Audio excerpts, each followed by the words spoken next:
parler de l'Olympique de Marseille, et plus particulièrement d'un supporter phocéen emblématique nommé Depay. L'OM est un club français, notamment connu à l'international pour l'ambiance chaud bouillante de ses supporters, aussi bien à domicile qu'à l'extérieur. Au Vélodrome, cette ambiance de feu est amenée par les copes des virages nord et sud, dotés d'une ferveur impérissable et inébranlable.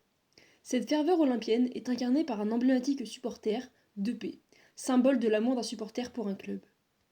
Patrice de Périsy est né à Marseille le 11 mars 1971 et passe son enfance dans les quartiers nord de Marseille. Lorsqu'il est au collège, ses parents décident de déménager en périphérie de la ville, ce que le petit Depay refuse catégoriquement et va jusqu'à fuguer de chez lui et mettre un terme à sa scolarité. En 1987, ses amis fondent les South Winners, un nouveau groupe de supporters marseillais que Depay s'empresse de rejoindre. Il se fait connaître pour son style spécial, cheveux longs, pantalons mal ajustés, chaussures défoncées et t-shirts de fortune prêtés par ceux chez qui il squatte. Rapidement, il grimpe les échelons du groupe et devient capot. En 1989, l'OM se déplace en Grèce pour un match contre l'AEK Athènes. Ce jour-là, Depay est impressionné par les supporters de l'AEK, tous torse nu pour soutenir leur équipe.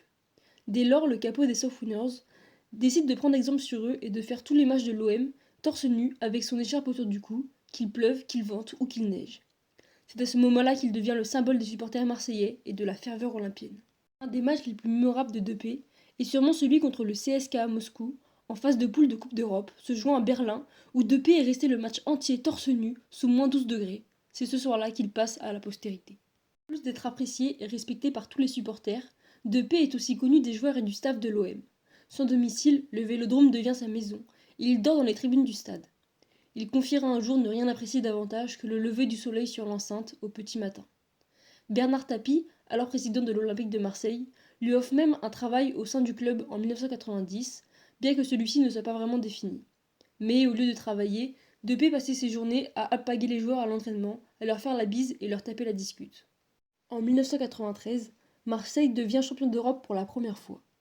Le jour de la présentation de la coupe aux grandes oreilles au Vélodrome, Tapie invite Depay à soulever cette coupe, gagnée en partie grâce à lui et à tous les supporters marseillais.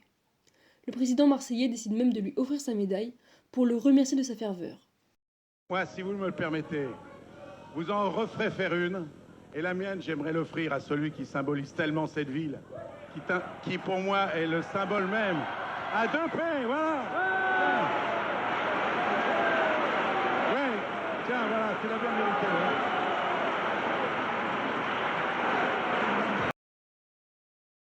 Il faut aussi dire que la présence de Depay en tant que capot arrangeait bien Tapie, car sa présence attirait médias et foule, il était presque devenu une attraction qui garantissait quasiment les ventes de billets et ainsi les recettes du club phocéen. Mais, malgré sa popularité, Depay rencontre quelques problèmes avec les South Winners. Le groupe perd confiance en lui, et le jour où il oublie la recette d'un déplacement sur un siège de métro est la goutte de trop. Le groupe ne veut plus lui donner de nouvelles responsabilités en son sein, lui qui rêvait de plus. C'est à ce moment-là qu'il décide de quitter les South Winners et de fonder la MTP, Marseille Trop Puissant. Mais, bien qu'il était une figure marseillaise connue de tous, on se méfiait de ce nouveau groupe de supporters. Le but de Depay était clair. Il voulait s'installer dans le virage nord et monter un COP capable de concurrencer le virage sud. Dès lors, le supporter phocéen passe ses journées à arpenter les rues marseillaises, dans l'espoir de convaincre des supporters de rejoindre son groupe. Pour les déplacements à l'extérieur, il entasse ses recrues dans des cars bondés, et va même jusqu'à empiler 18 personnes dans une Peugeot J9. Ces trajets servaient surtout à s'amuser et se divertir, et faisaient beaucoup rigoler les Marseillais avec des barbecues et des haltes à la Belle Étoile. Malheureusement, toutes bonnes choses ont une fin, et Depay se lasse, son cœur n'y est plus. L'arrivée à la présidence du club de Jean-Michel Roussier et son idée de floquer les maillots en doré font prendre conscience à Depay que le football est en train de changer, ce qui l'attriste et finit par le dégoûter. C'est aussi à ce moment qu'il commence à rêver d'ailleurs.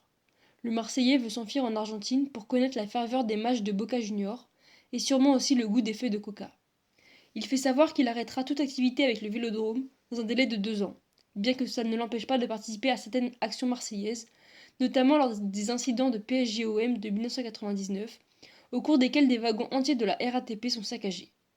L'Olympique de Marseille est en même temps en pleine crise sportive, et, alors que l'OM s'apprête à jouer une des pires saisons de son histoire, Depay décède, le 28 juillet 2000, d'une rupture d'anévrisme. Le premier match de la saison, opposant l'OM à Troyes, a lieu l'après-midi même. Les joueurs phocéens rendent alors hommage à l'emblématique capot en rentrant torse nu sur la pelouse du Vélodrome et se positionnant face au virage nord. Malgré sa mort, Depay reste l'un des supporters les plus emblématiques du football français. Il a contribué à l'instauration de l'ambiance magique du Vélodrome grâce à la création du virage nord, qui a d'ailleurs aujourd'hui pris son nom, pour qu'on n'oublie jamais qui était Depay, le supporter le plus amoureux de son club que le monde ait jamais connu.